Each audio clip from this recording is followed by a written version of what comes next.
صلی اللہ علیہ حبیبہ محمد وعلی آلہ وصحبہ اجمعین۔ السلام علیکم ورحمۃ اللہ۔ کیسے ہیں آپ لوگ؟ ہمارا آج کا لیکچر جو ہے وہ اقسام تفسیر کے حوالے سے ہے۔ بنیادی طور پر علماء نے اس کی دو اقسام بیان کی ہیں، لیکن چونکہ آج مروج تفاسیر جو ہیں وہ دونوں کو ملا کے بنتی ہیں، اس لیے میں نے ان کی تین اقسام ہی ذکر کر دی ہیں۔ پہلی قسم ہے تفسیر بالمعصور، اور دوسری ہے تفسیر بالرائے، اور تیسری معصور مع رائے ہے۔ ان کو اردو زبان میں آسان سمجھنے کے لیے تفسیر بالنقل یا منقول تفسیر یا نقلی تفسیر بھی کہا جاتا ہے، اور اس کو تفسیر بالعقل معقول تفسیر یا عقلی تفسیر بھی کہا جا سکتا ہے۔ اور آخر میں جو معصور مع رائے ہے، یہ دونوں کو اکٹھا کر کے لکھی گئی تفاسیر کے لیے لفظ استعمال ہوگا۔ تفسیر بالمعصور کیا ہوتی ہے؟ ہم نے تفسیر کے حوالے سے جو اصول تھے وہ پڑھے تھے، اس میں قرآن تھا، حدیث تھا، اس کے علاوہ اقوال تھے علماء کے، اور پھر پہلے کتابیں اسرائیلیات وغیرہ، یہ ساری چیزیں شامل تھیں۔ اور یہ جو جتنی چیزیں پہلے موجود لوگوں سے لے کر آپ اپنی تفسیر کا ان کا حصہ بنائیں گے، وہ ساری کی ساری منقولات میں آئیں گی، کیونکہ آپ نقل کر رہے ہیں، کاپی کر رہے ہیں، ٹھیک ہے؟ تو یوں سمجھیں کہ بالمعصور میں وہ ساری تفاسیر کا حصہ بن جائے گا، وہ ساری چیزیں آ جائیں گی جو کہیں سے آپ نے کاپی کی، اٹھائیں اور اپنی تفسیر کا ان کو حصہ بنا دیا۔ یعنی قرآن کا ایک حصہ دوسرے حصے کی تفسیر کر رہا ہے، تو وہ دوسری والی آیت قرآن میں آلریڈی موجود ہے، آپ کا تو صرف اتنا کام تھا اس کو اٹھایا اور اس کے ساتھ لگا دیا۔ حدیث پہلے ہی موجود ہے، آپ نے ایک حدیث کو اٹھایا، یہ فلاں آیت کے ساتھ لگتی ہے، اس کا وضاحت اس سے ہوتی ہے، تو آپ نے اس کے ساتھ لگا دیا۔ تو آپ کا اپنا کام نہیں ہے، صرف اتنا سا کہ کسی کا کیا ہوا کام تھا، کسی کی بتائی ہوئی چیزیں تھیں، ان کو اٹھا کے جب آپ نے اپنی تفسیر میں رکھا تو ایسی تمام اقسام کی تفاسیر کیا کہلائیں گی؟ تفسیر بالمعصور۔ اس میں آگے علماء نے الگ الگ بھی بیان کی ہیں۔ تفسیر القرآن بالقرآن، یہ الگ سے بھی ذکر کر دیجیے، ہم قرآن کے ساتھ صرف تفسیر کرنے جا رہے ہیں، یا تفسیر القرآن بالحدیث، قرآن کی صرف حدیث کے ساتھ۔ کچھ نے گرامیٹیکلی اس کی تفسیر بیان کی، گرامر کے جو اصول تھے یا اس کے لیے جو انہوں نے شعراء یا ادیب لوگوں کے کوٹیشنز دیے وہ آلریڈی پہلے موجود تھے، تو انہوں نے اس کے ساتھ بھی اس کی تفاسیر کی گرامر کے حوالے سے۔ تو ایسی جتنی بھی تفاسیر ہوں گی وہ کیا کہلائیں گی؟ تفسیر بالمعصور یا عقلی تفسیر۔ اس کے لیے ہمارے پاس عربی زبان کی جو بڑی مشہور کتابیں ہیں، الدر المنصور، علامہ جلال الدین السیوطی کی کتاب ہے، اور یہ بڑی مشہور کتاب ہے۔ اسی طرح جامع البیان علامہ طبری کی ہے، اور اس کو تفسیر طبری بھی کہا جاتا ہے۔ اور تفسیر بالرائے جو ہے یہ عقل کے ساتھ کی جاتی ہے، یعنی یہ چیزیں پہلے موجود نہیں ہوتی۔ آپ قرآن کی کوئی آیت لیتے ہیں تو جو عقلی علوم ہے جیسے منطق، فلسفہ، علم کلام وغیرہ یا سائنس، ان کا سہارا لیتے ہوئے آپ قرآن کی بات بیان کرتے ہیں، پہلے والی چیزیں موجود نہیں ہیں، ٹھیک ہے؟ انسانی عقل کو استعمال کرتے ہوئے جب آپ قرآن کی آیت کا مفہوم واضح کرنے کی کوشش کرتے ہیں تو وہ تفسیر بالرائے میں چلی جاتی ہے، کیونکہ انسان کی اپنی رائے اور اس کا اپنا جو خیال ہے وہ اس میں شامل ہو جاتا ہے، اس لیے اس کو تفسیر بالرائے کہا جاتا ہے۔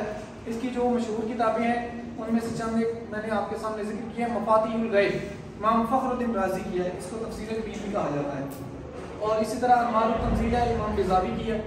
اور چونکہ یہ انسانی عقل کے ساتھ کی جاتی ہے تو انسانی عقل اچھی بھی ہو سکتی ہے اور غلط بھی ہو سکتی ہے۔ کبھی کبھی یہ بھی ممکن ہے کہ انسان اپنی عقل رب کی رضا کی خاطر اور اپنی کاوش کے مطابق جتنی اس کے اندر استطاعت ہے اس کے مطابق کاوش کرتے ہوئے استعمال کرتا ہے تو وہ رب کی رضا کو پا لیتا ہے۔ اگر ایسا ہوتا ہے تو وہ ایک الگ چیز بن جائے گی، اور اگر وہ قرآن کے مفہوم کو بگاڑنے کے لیے یا اپنی کوئی غلط چیز ثابت کرنے کے لیے قرآن کا سہارا لیتا ہے اور اس میں اپنی عقل دوڑاتا ہے تو وہ ایک الگ چیز بن جائے گی۔ اس لیے چونکہ انسان ہے اور وہ دونوں طرح سے اپنی عقل کا استعمال کر سکتا ہے، اچھے سے بھی برے سے بھی، تو اس لیے اس والی تفسیر کی دو اقسام بن جائیں گی، ایک ہے مقبول اور دوسری مردود۔ مقبول جو تفسیر ہوگی اس میں ہوتا کیا ہے بیسیکلی کہ قرآن کا اور شریعت کا جو مزاج ہے اس مزاج کو سمجھتے ہوئے، اس کو پیش نظر رکھتے ہوئے جب قرآن کی وضاحت کی جاتی ہے تو وہ تفسیر بالرائے مقبول کہلائے گی۔ یعنی انسان شریعت کے مزاج سے باہر نہیں نکلتا، اپنے مزاج کی پیروی نہیں کرتا، لوگوں کو اپنے پیچھے چلانے کی کوشش نہیں کرتا، بلکہ اپنی عقل کو اللہ اور اس کے رسول کے پیچھے چلانے کی کوشش کرتا ہے۔ جب ایسا ہوتا ہے تو وہ تفسیر بالرائے مقبول ہوگی۔ جدید علوم کے ساتھ جیسے وضاحت کرتے ہیں کہ انسان کی تخلیق کتنے مراحل میں ہوئی ہے. قرآن آج سے 1500 سال پہلے بتاتا ہے کہ انسان کی تخلیق 7 مراحل میں ماں کے پیٹ کے اندر ہوئی, اور جدید سائنس بھی یہ ثابت کرتی ہے. تو جب قرآن ان چیزوں کو بیان کر رہا ہے تو آپ جدید سائنس کے جو ایکسپیریمنٹس ہیں یا سائنٹسٹ ہیں ان کے جو اقوال ہیں وہ ان کو نقل کر دیتے ہیں ساتھ کہ فلاں سائنٹسٹ نے ایسا کہا ہے یا فلاں چیز اس طرح ثابت ہو سکتا ہے اور ایسا ہو رہا ہے.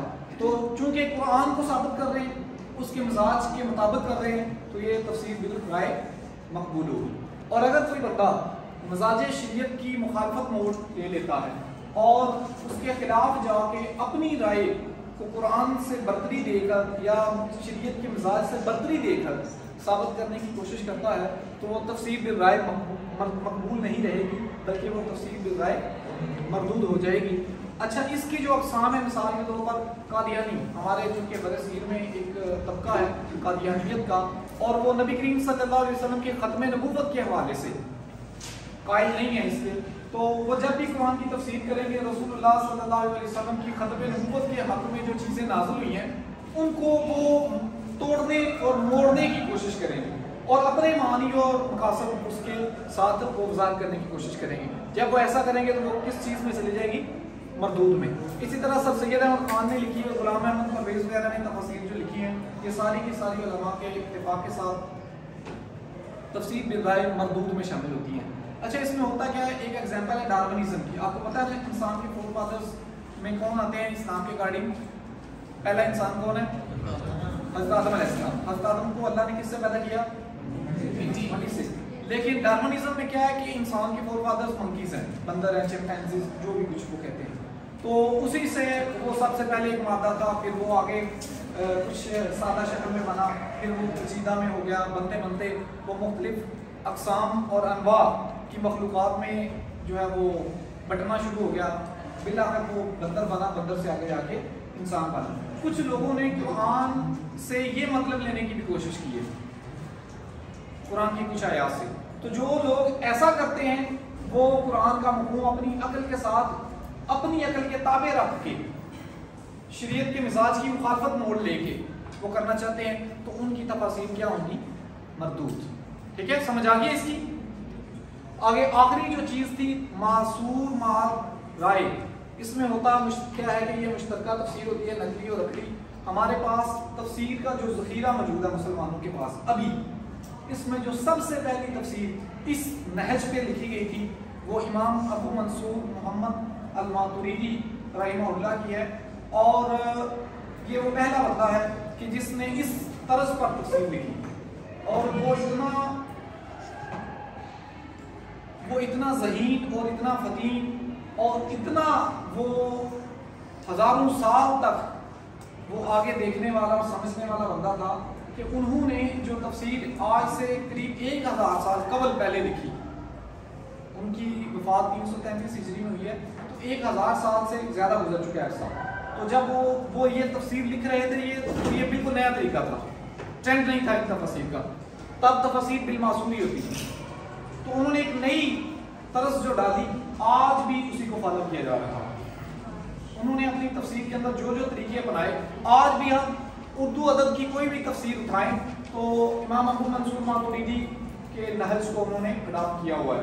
اس کے اندر آپ تفسیر پڑھیں تو آپ کو سند نظر نہیں آئے گی, حدیث کے اوپر ہم نے جو چین پڑھی تھی وہ چین نظر نہیں آئے گی آپ کو. اور پھر کبھی کبھی ایسا کریں گے قرآن میں یہ آیا ہے, حدیث میں یہ آیا ہے, گرامر میں یہ آیا ہے, فلاں بندے نے یہ کہا ہے اور میری ذاتی رائے یہ ہے, سائنس یہ کہتی ہے, سارا کچھ ڈال دیتے ہیں نا.